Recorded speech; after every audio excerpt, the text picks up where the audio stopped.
we were talking about this relative and absolute hyperlink and linking to registered data source. So let's see that. So in the previous class, we had already seen how to do the linking. We had seen that if I'm going to click on this particular hyperlink button, I can link a particular word or a particular cell to that particular website or to the document or to the range of the cell in another worksheet, right? So quick recap of that. So I'll take two examples. One is the CBSE thing. After on this particular cell, I just click on this hyperlink and I go to internet and type the address over here. Now, when you're typing the address, you need to type the complete address. Now, complete address, when I say, there are two things which we have to remember. Theoretical things. One is called as absolute and the other one is referencing. Now, in absolute thing, you will have to give the complete path of it. So, for example, if I'm talking about the CBSE website, now the CBSE website can have various pages within it. So, if I want to refer to one particular page of that particular site, I will have to give the complete path of that. So, when you give the complete path right from the beginning, right from the root till the end, that's called as absolute address or absolute referencing.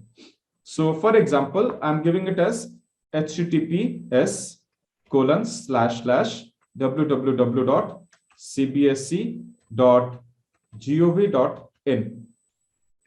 Now this is one path of that particular site which I want to refer to, right?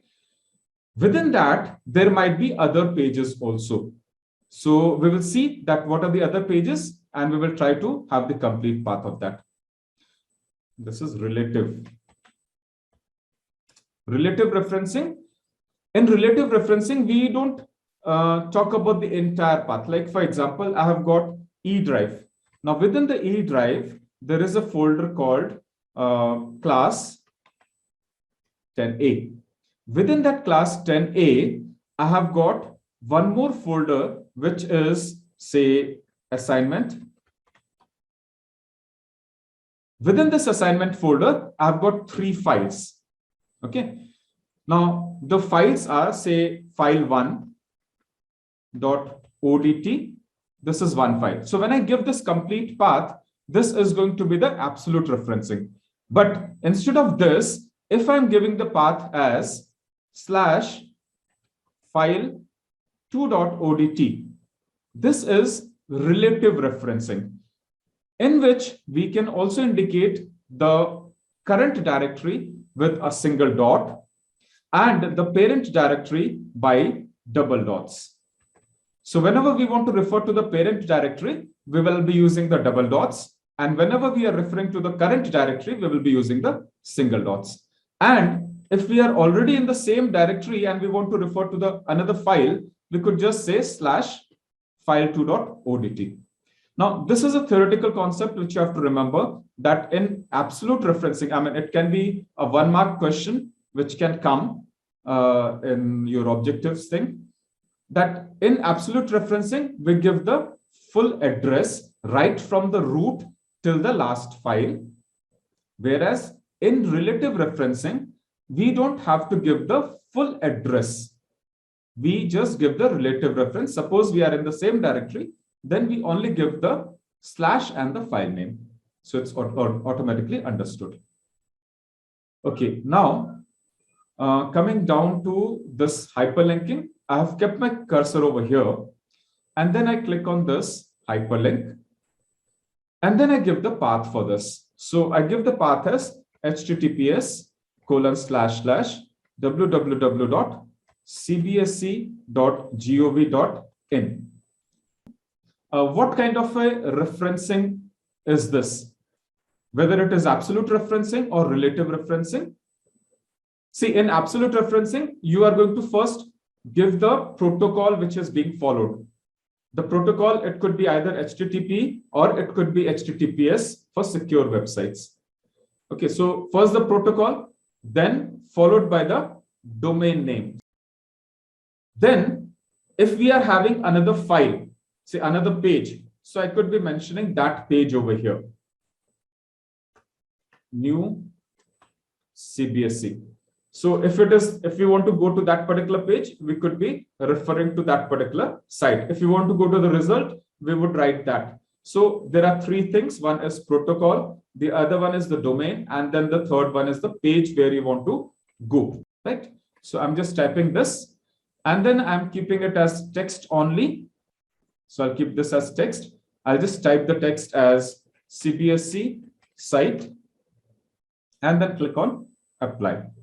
So you will find that this particular has been created, which is hyperlinked to the CBSE site. I've kept it as CBSE site so that because it opens very fast. So you will find that this is the address on top. Now I'm clicking on main website. So when I click on main website, the URL, the address, the uniform resource locator, this changes. Now you will find that there is a change over here. What is the change? It is CBSE new/cbse.html, right? So I want to go to this particular site automatically when I click on that particular text. So let's create a button. I'm going to copy this particular address from here because I want to go to this particular address. So I've copied the entire address. Now this entire address will be called as absolute referencing.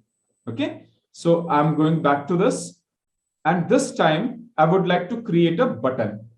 So I'm going to hyperlink, and instead of text, I'm selecting a button, and I give the text over here, CBSE new site. Give the complete address over here, the complete path, and then click on apply and close. So you will find that this button has come over here. I've already explained about this particular button in the last class, that it is right now in the design mode, where you can change the color of the button, you can change the text of the button, you can put a picture over here, you can do all those designing things and all those things.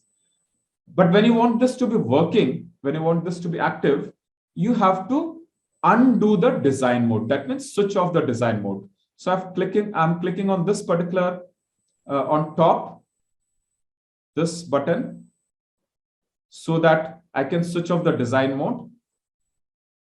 I click on this. Now design mode is off, and I click on this button. When I click on that button, you will find that it automatically takes me to the new site. Earlier, in the previous example, it brought me to this particular site, and I had to click on this main website and then go to the new website.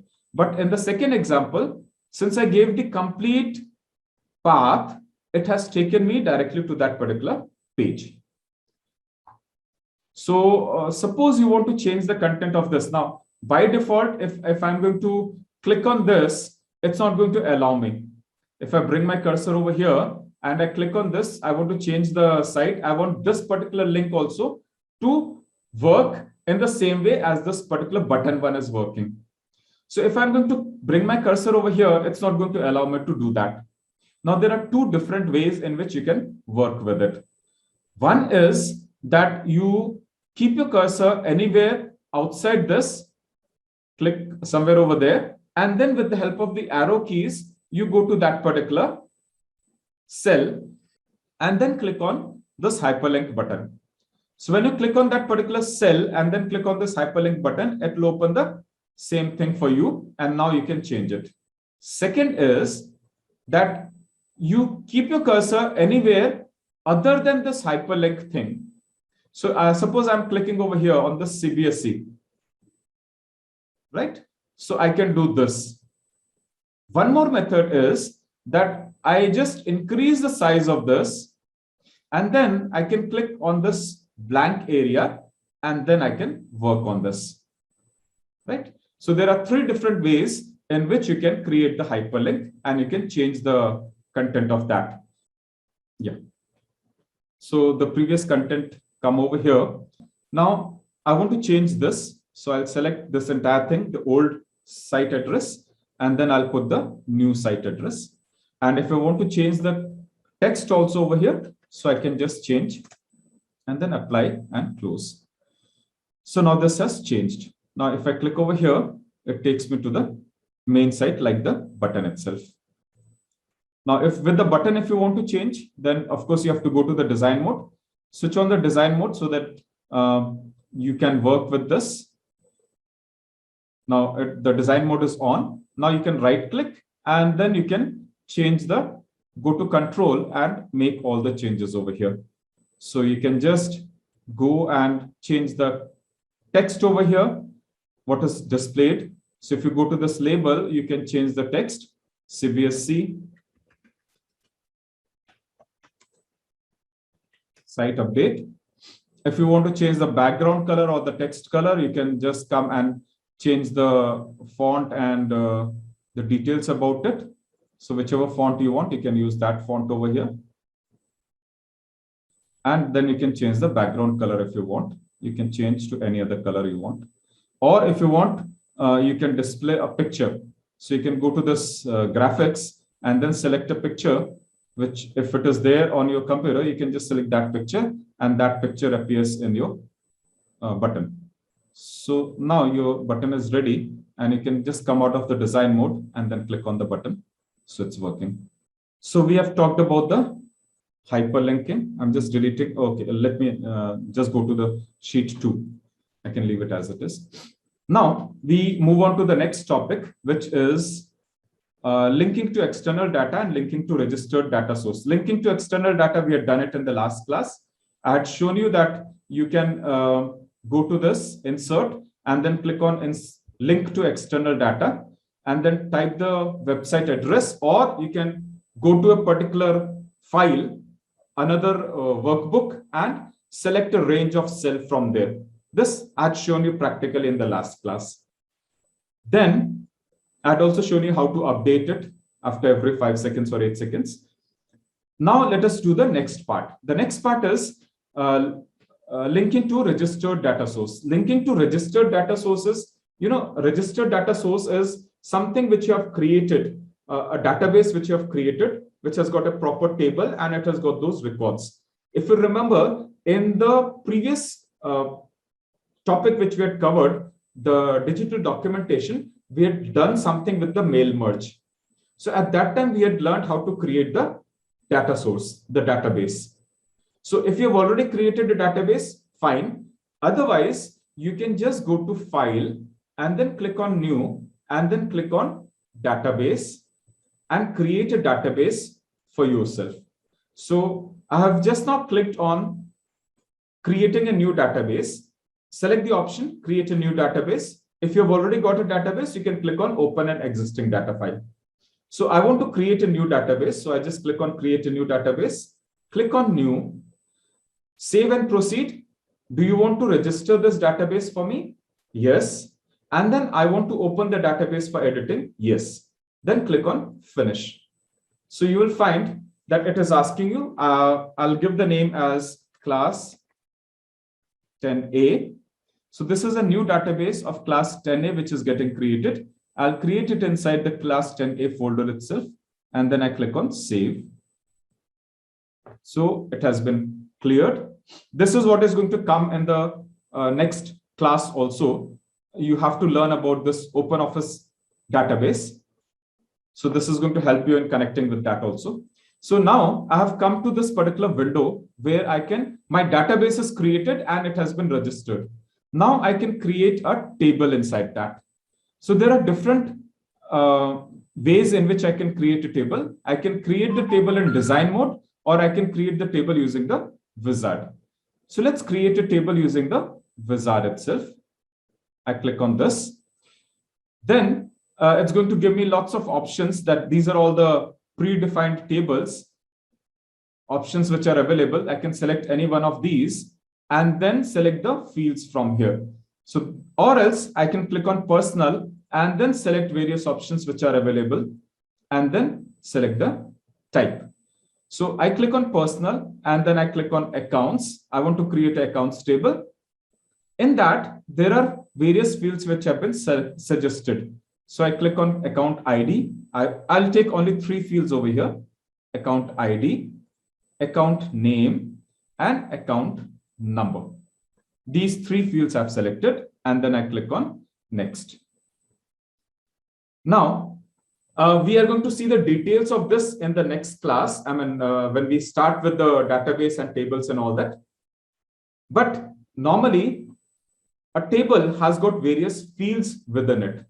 So these are the three fields which I've got: account ID, account name, and account number. Like, for example, when we had created the table for the mail merging, we had created roll number, name, and class, or address and telephone number. So those were the fields in that particular table. In this table, these are the fields. Then I click on next. Creating a primary key. Primary key is something which is to keep a track of each record. So let it create a primary key and then click on next. This table is getting created. I just click on finish. Now the table has been created and now it is ready to accept the records. So I click on the first. I'm just giving the ID as 1, account number as 123, account name as Amit, and account number is B this. I enter the second record, account number, account name. Let's enter just 3 records over here. Close this particular file. So my table has been created. You will find that this is my accounts table. It's showing over here. This is my accounts table, and this has got 3 records within it, right? Now I go back to my Excel and I go back to my Excel, and over here, I want to see how I can get the external data. So for getting the external data, you have to click on this data source or press F4 function key. So I click on this data source. The moment I click on the data source, it shows all the available, the registered databases which are there on my computer. So I've got 1, 2, and 3 databases which are available on my computer. Just now I created this class 10A. So I just double click on this class 10A. I double click on the tables. There is one table, accounts table. So I click on accounts table. It shows me all the records which are available in my table. Now, if I want to select only the second record. So I click on second record, and then I click on this option over here, data to text. This option over here, data to text. The moment I click on this data to text, my text gets copied. My text gets copied over here. But now what has happened is that only one record has been copied because I kept my cursor over there on one record. But if I want more than one record to be copied, what I need to do is I just have to click on this top corner. When I click on the top corner and my entire table is selected, all the fields, all the records are selected. That's what I want. I want the entire table to come into my Excel. So I select all that, keep my cursor over here, and then I click on data to text.